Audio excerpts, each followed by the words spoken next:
Pagi saudaraku yang dikasih Tuhan, kembali kita dalam renungan pagi dan kita sedang membahas yaitu aku harus menumpang di rumahmu. Kemarin kita melihat tentang hal-hal yang luar biasa dan pagi ini kita melihat lagi sesuatu yang menarik dalam ayat ini. Kita akan baca ayatnya di dalam Lukas 19 ayat yang kelima.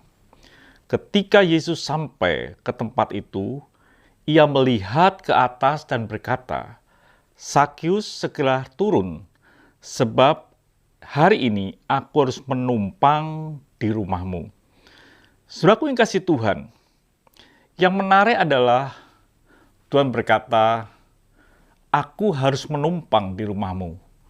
Bukan aku mau menumpang atau kok aku ingin menumpang di rumahmu, tapi dikatakan aku harus menumpang di rumahmu.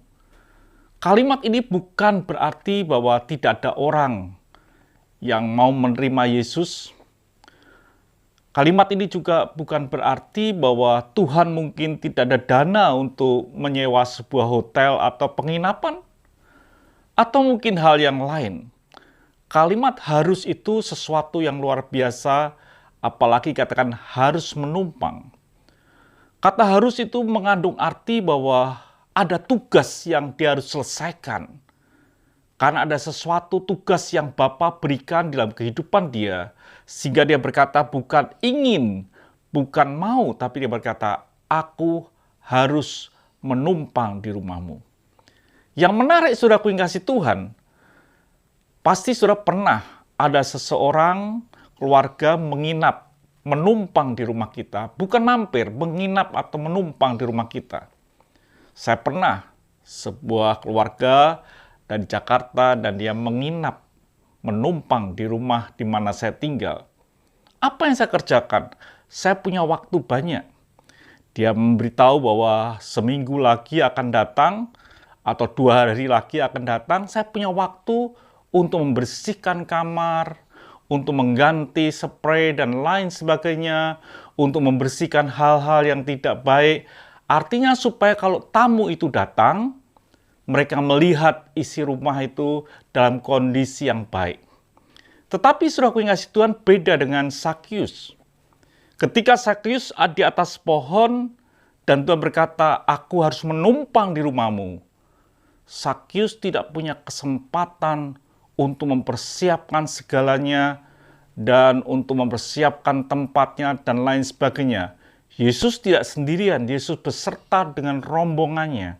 Itu bukan 1-2 orang yang akan menginap atau menumpang di rumah Sakyus. Banyak orang. Dan Sakyus pasti tidak punya kesempatan. Tidak ada HP untuk telepon orang rumah untuk mempersiapkan, tidak. Saat itulah Sakyus bersama dengan Yesus dan rombongannya bersama-sama pergi ke rumahnya.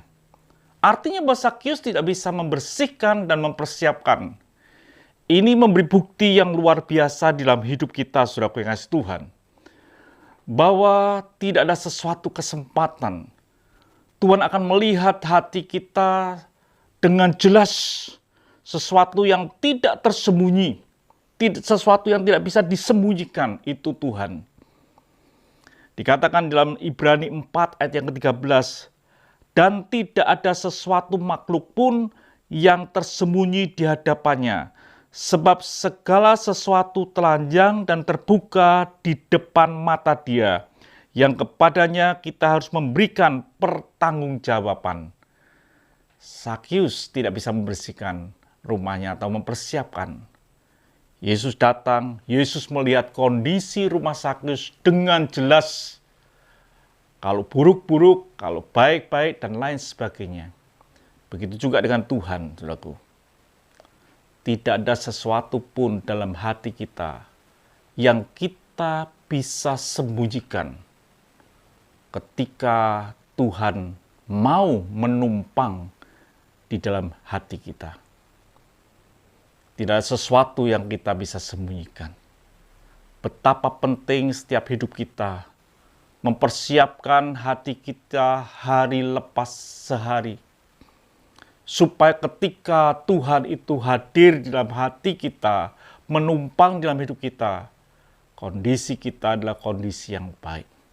Tetapi saudara kekasih Tuhan, kalau hari ini pun seandai kata kondisi saudara kurang bagus, ada kotor kepahitan dalam hidup saudara, ada kebencian, ada iri hati, dan lain sebagainya, buka hatimu, izinkan dia menumpang dalam hidupmu.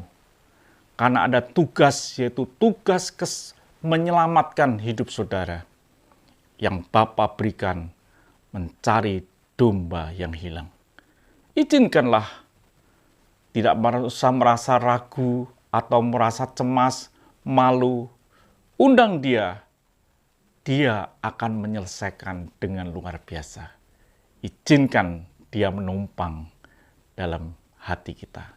Mari kita berdoa. Terima kasih Bapa, ini hati kami. Tidak ada sesuatu yang tersembunyi di hadapan-Mu.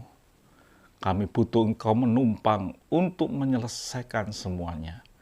Terima kasih Bapa, dalam nama Tuhan Yesus Kristus kami bisa berdoa dan mengucap syukur.